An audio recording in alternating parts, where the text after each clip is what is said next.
feel like the harder you work, the further you are from true success? What if being a workaholic is doing more harm than good? Join us as we explore the journey from burnout to balance and uncover strategies to achieve lasting career success without sacrificing well-being. Sign me up. Welcome back.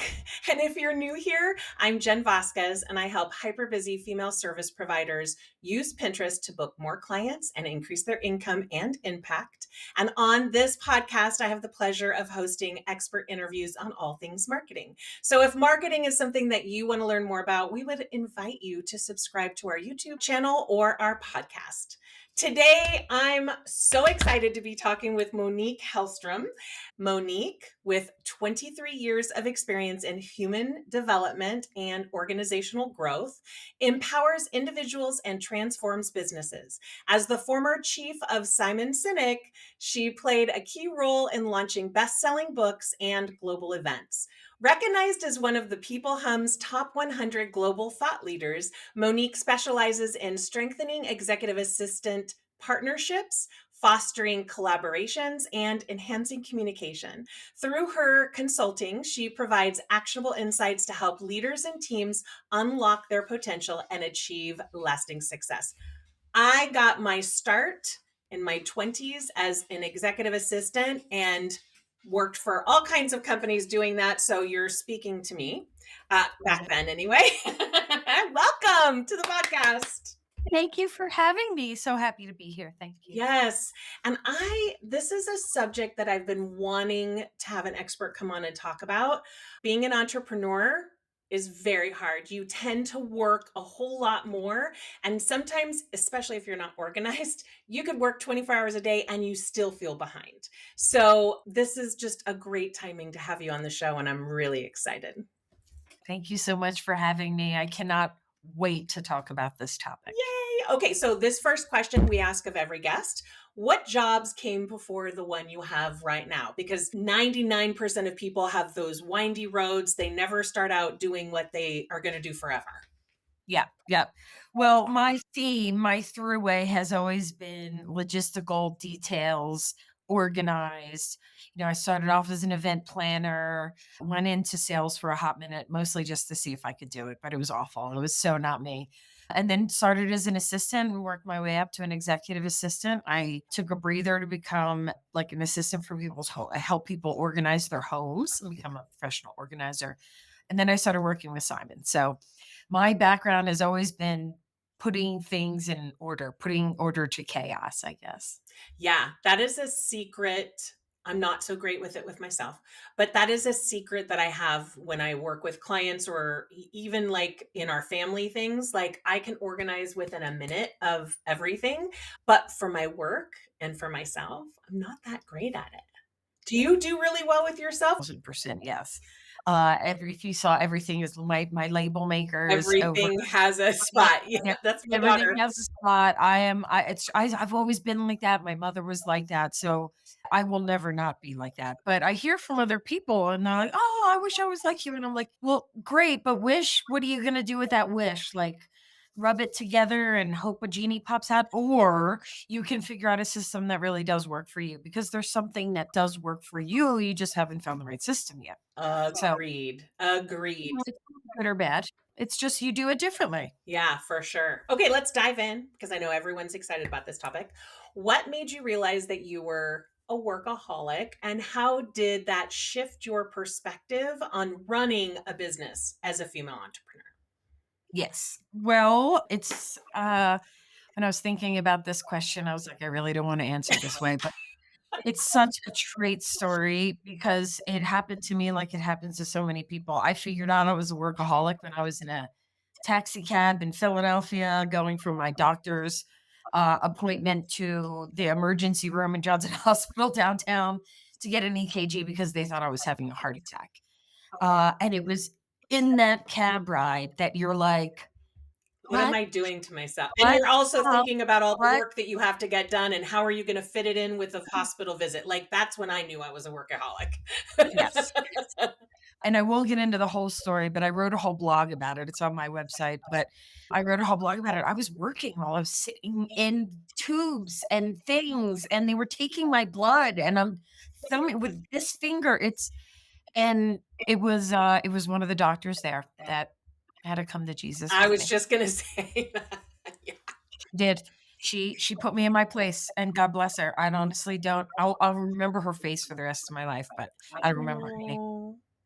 What are some, just for everyone out there who thinks they're not, 'cause I would say I never thought I was a workaholic until my adult children and my husband pointed it out.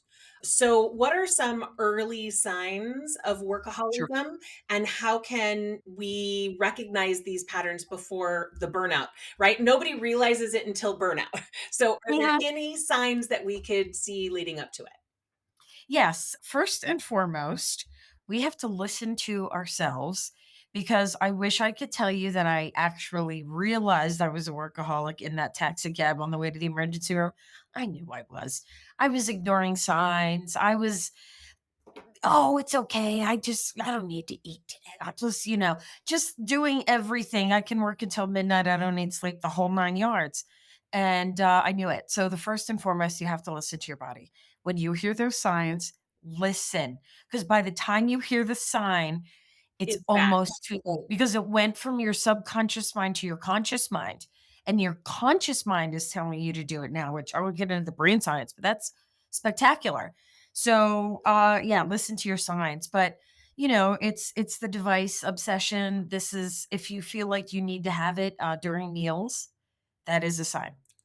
If you have to have it during meals, that is a huge red flag, huge. If Good. with friends at home, even if you're by yourself and you can't not hit your phone, these are signs that you need to pay attention to. Working on the weekends, working on vacation. These are nothing new. These are nothing new, Yeah. and we hear it. And I'm saying this like I'm talking to you, but I did the same thing. I worked on the weekend. I worked in holidays, and so I'm speaking from experience. Yeah. Yeah, the signs. It's true. Okay, so how can solopreneurs or small service providers, right?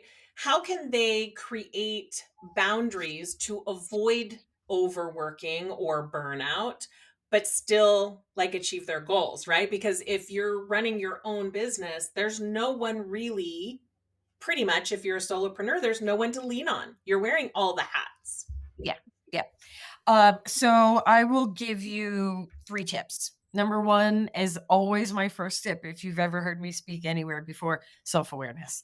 You have to know who you are, you have to know what your boundaries are, you have to know what your tendencies are, what your habits are, what your triggers are. What are the things that make you go, "I have to say," what are the things that pull or push you from doing the thing that you need? You have to start paying attention to these and figure them out.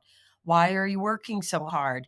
Is it because you like doing it? I mean, frankly, I'm a workaholic because I like doing it and I'm Yes. good at it. Like I found this out through lots and lots of personality tests and skills assessments, but I'm a number one achiever. It's kind of my jam. So I have to know that I like being busy, but being busy doesn't always mean work. So that's my second suggestion. Mm. Find something else that can give you all the yummy feelies, like the work feelies give you, whatever those work feelies are. I'm not naming your feelies. Everybody's got their own from work. Yeah. But find something else that That gives you you those love feelings as much as you love doing that this, you if that's love. okay. And it's not even as much as you love, but that you get the same visceral response from. Yes. Yes. That I achieved something, that I did something, like whatever it is drawing you to the business. Is it, I want to be more successful? Is it, I like to be busy? Is it, I want to grow my business and that's it? Well, find something else. Like if you like being busy, plant a garden. That takes work. That is hard work to do, Yeah. or take up a hobby, or, find something else that can give you the yummies just like work does so that you're not like, oh, I'm going to go from the joy of work to, because nobody wants to do that. Yeah, I take every Tuesday off to play on the floor with my grandkids, and it Wow. was not hard to not pick up my phone. It was not hard to not do anything but focus on them.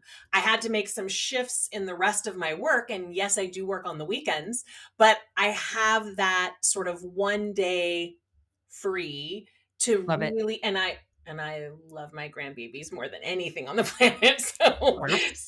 but it took some determination. And I can't tell you how many times I picked up my phone and picked up my phone, and I'm like, oh, no, like Would. you have to really focus when you want to make a change. Let's just say that. You can't be great this Yes. week and then forget it for a month, right? I mean, let's think about this logically, which is something that I love to do. In order to be good at something, in order to create a habit, you have to do things over and over and over again. That's called practice. Any habit we have, it's just because we've practiced that a number of times. I'm of the age where I didn't have these mobile devices when I was a kid. Neither did So I. me thinking that this is a natural thing, it's not natural. I practiced doing that since I've had it. Yes. So you just unpractice doing that, or no, you practice not doing Not that. doing that. You Yeah. I mean, do that. I told my kids in high school we had to go to the payphone if we wanted to call our mom. During the week, we had to make plans with friends, or we'd have to wait till we get home to get on the landline. Like it, which was insane that we could even live back then Yeah, yeah, without our yeah. cell phones. Yellow But we pages. did. Regular Trends was in the yellow pages, and I know. I these are know. realities. These are realities. But again, we have to just exactly like you said, do those habits. Pick up your phone and go, nope. No. Yep. Because you'll do that 100 times in a week, and then the next week you're gonna do it 70 times, and then the next week you'll do it 40, and then 20, and then you know what to do, you know? They Yeah, say habits make 90. it's been a couple years now that I've done that, and I don't pick it up any rarely unless my daughter said, "Hey, you gotta see this," that kind of Yeah, thing.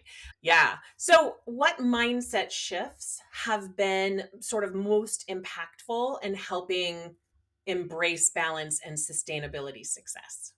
sure, sure. I'm sure you've heard this before. Figure out what you're good at. Figure out what you're good at. Like, what are the things that are innate skills for you that you love doing in your business? Is it working in the business? Is it doing the marketing? Like, what really makes you shine? And then ask for help. All the other places, especially as an executive assistant, especially as a number one achiever, I think I can do everything all the time. And we And can, but is it I going to be as good as if we ask someone else to do it? Probably not. And that is the most brilliant advice. I think Simon said that to me once, "Just because you can doesn't mean you should." I Which is a brilliant statement, and it still irritates me. But Because that's I'm true. preaching to That's the true. choir right here. They're all true statements. I'm not good at certain things, and you just kinda have to be like, "Oh, who cares? I'm really good at these things."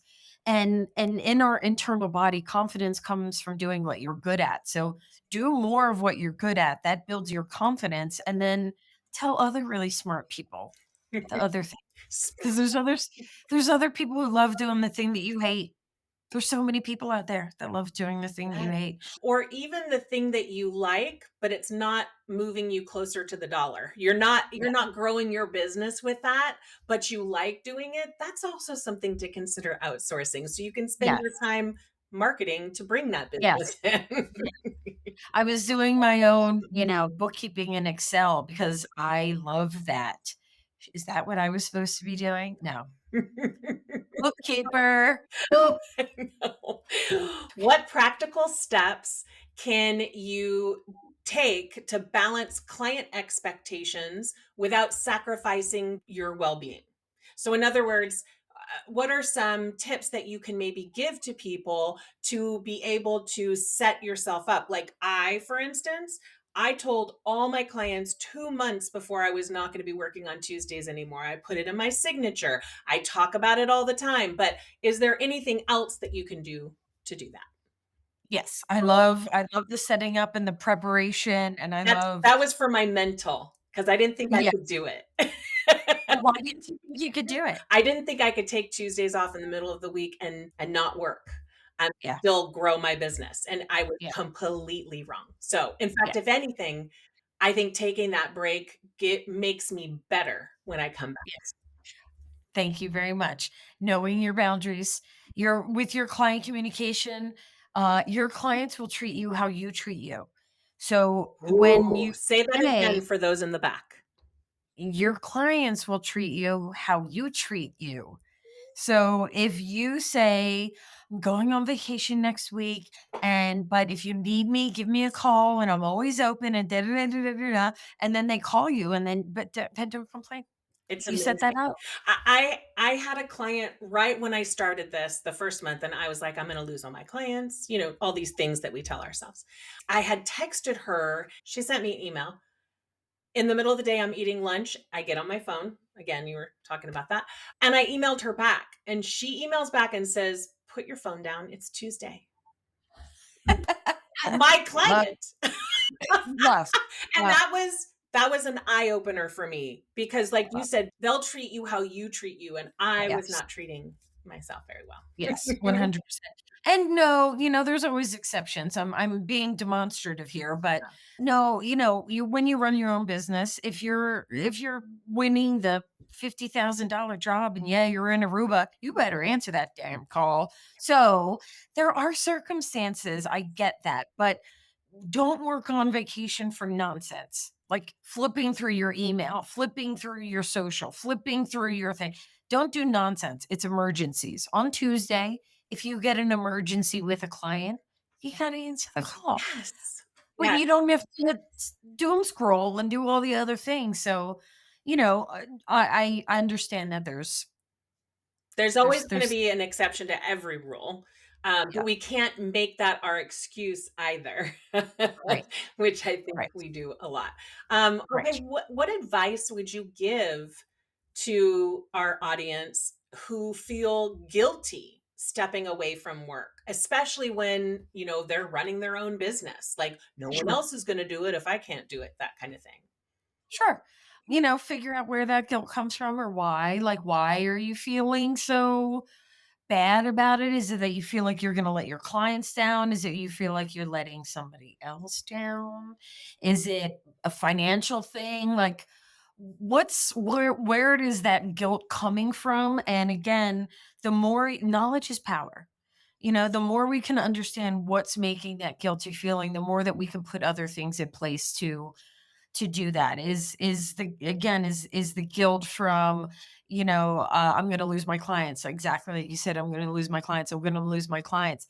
That's a story you're telling yourself in It your it head. totally, totally was, but I fully believed it. When my grandchildren were born, that knocked all my guilt away. Yeah, it It will, had to be it will, important enough to me, I think, for me to do that. and it will.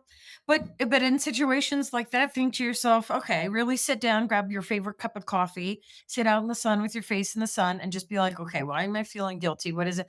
Am I feeling okay? I'm going to lose all my clients. Okay, am I really gonna lose all my clients, Jen? Jen, let's write down a list of who's really gonna leave me if I leave on Tuesdays. And like challenge yourself. Yeah. Is the belief that you have true? Are you really gonna fail? Like we impact these grandiose things when we just want to take off to go to Target at 3 because going after work stinks. Like I mean, and let's be honest, most people start a business for the freedom, the time freedom, and then we don't give it to ourselves. Like that's what people do. And I feel like people should, if they are making their workflow, their marketing workflow or their business workflow, they may need to change what they do when, so that they mhm, can take some time off.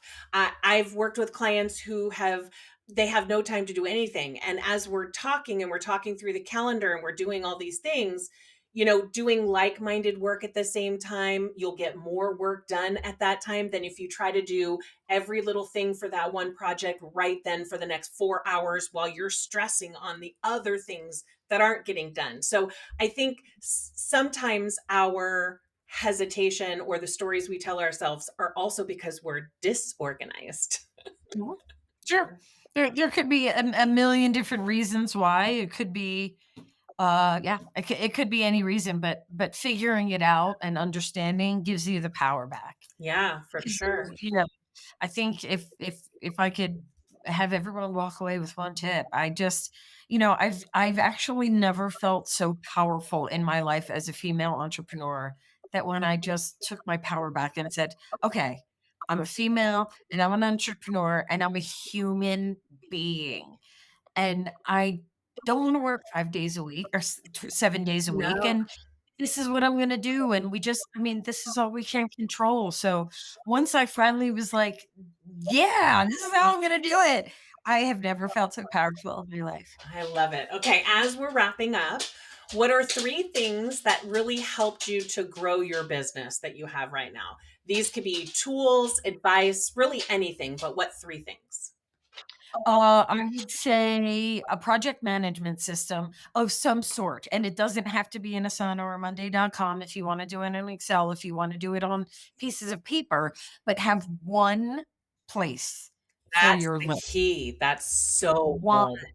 If it's in Excel, do it in Excel. If you write it on paper, then have a notebook that keeps it together so it's all together. Don't have one here, one there, one there, one there. I'm going to put this kind of a list here. I'm going to put that.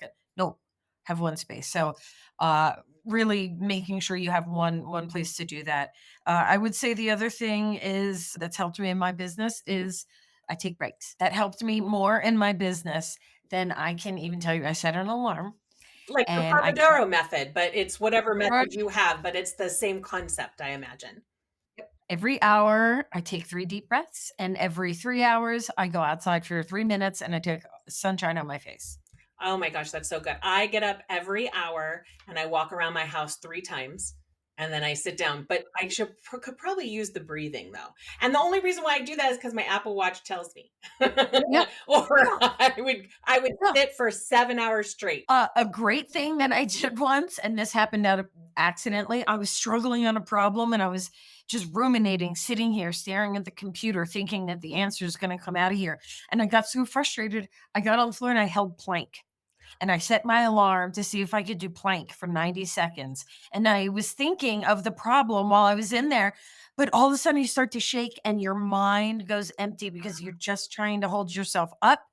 And I'm telling you, like within 30 minutes, I got the answer. That's you know what? I will say this too. For anybody who struggles or feels blocked or whatever, leaving your desk or wherever you work in your house, whatever you're doing, and just take a little walk. Like I take baths every night because it's a mental thing for me, but it does so much good for my business because Uh, I work it's like doing nothing helps you work it out in your head somehow.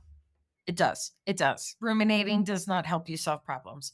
I mean, there is science behind this. You need space in your brain so that your brain can subconsciously go through all the things and figure out solutions. So you're robbing yourself of that ability if you're just keeping constant flutter going through your eyes, constantly working. Okay, and then the third? Yeah, and finding a SME, I have one of the things that has helped me so much is I finally gave up on social media. I hate social media. I wish I loved it. I try and love it. I stink at it. I tried to do it for so long and I'm washing my hands And in there's a such a relief to that, isn't there? ugh. I mean, this is hard because then you have the stress. How am I going to pay this girl? And I you do know. have to justify because all the money comes out before the stuff comes in, especially with social media. There's like a 3 to 6 month lag on Oh, that stuff. So yes.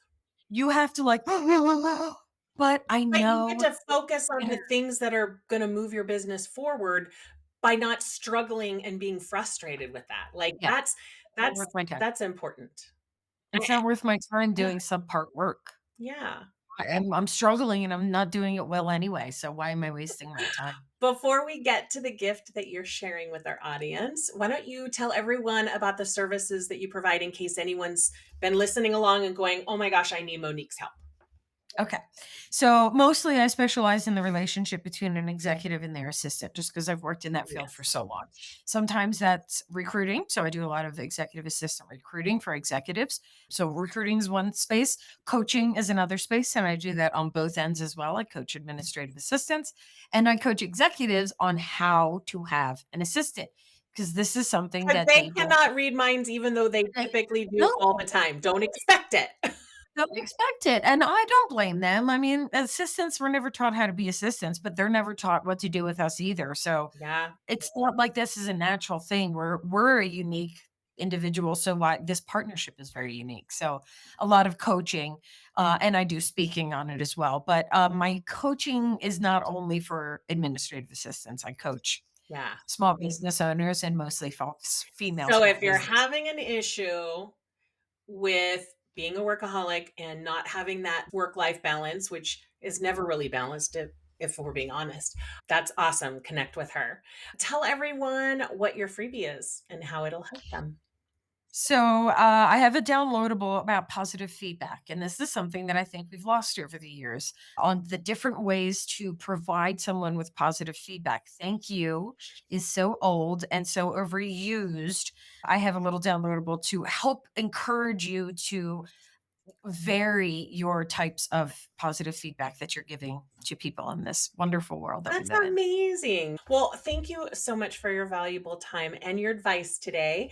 And if you guys listening or watching found some ideas and tips that you can implement and take action on in your business, we would love for you to leave a review so that we know that what we're saying is helping you. And go out there now and do something good for your business, like snagging Monique's gift and then taking action. Like, we're not just going to get Monique's little spreadsheet, but we're gonna then practice it. Yes, it's not gonna come day 1. Keep going, keep going, turn the dial 1 notch every day. That's all you have to do. Awesome. Thank you. Bye. Thank you. Bye.